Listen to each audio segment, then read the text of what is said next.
Good afternoon. Welcome to the Midday Mull for Tuesday, the 28th of April. Sorry for the long interruption, but I've had a wonderful couple of days away. It's been quite refreshing, but happy to be back and to be able to reflect on God's Word and share with you once again. With Robert Murray McShane's reading scheme, one of the chapters we read today is Paul's letter to the Hebrews, chapter 3. And in verse 12, he says, "See to it, brothers and sisters, that none of you has a sinful, unbelieving heart that turns away from the living God, but encourage one another daily, as long as it is called today, so that none of you may be hardened by sin's deceitfulness." And the writer encouraging the people to encourage one another, to hold to the faith.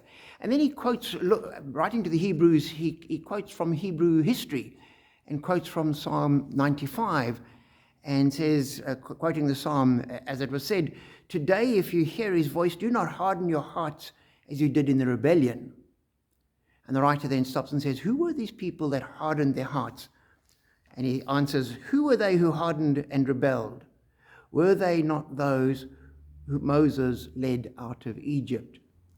And saying it was the people that had been rescued from Egypt, that had seen all that God had done, that were experiencing God's work, that had turned away and started pursuing other gods and idols, and became a source of problems.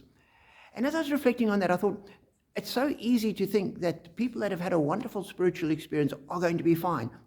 Sometimes they can be led astray, as happened with the people of Israel.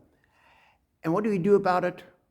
Don't point fingers, but Paul says, not Paul, the writer says, encourage one another daily. Encourage people. And as Christians, we should be people of encouragement generally, with all people, being an encouraging voice, and an uplifting voice, a voice that people are happy to hear because they know it'll be good for them. We're not critical and nitpicking and cause trouble and find fault with people. We're encouragers. That's what we should be, and particularly with other Christians.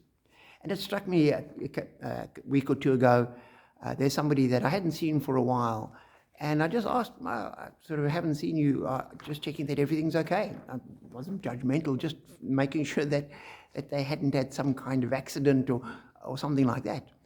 And just that taking note of people and asking after them was an encouragement, and they began coming to church again. So there's this wonderful encouragement to us to be encouragers to others.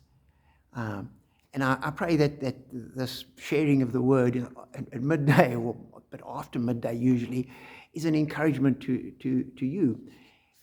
And all of us know other Christians, and we need to be encouraging to them as well. No matter how strong they might seem, even the strongest people can fall. So be encouraged and encourage. Be blessed.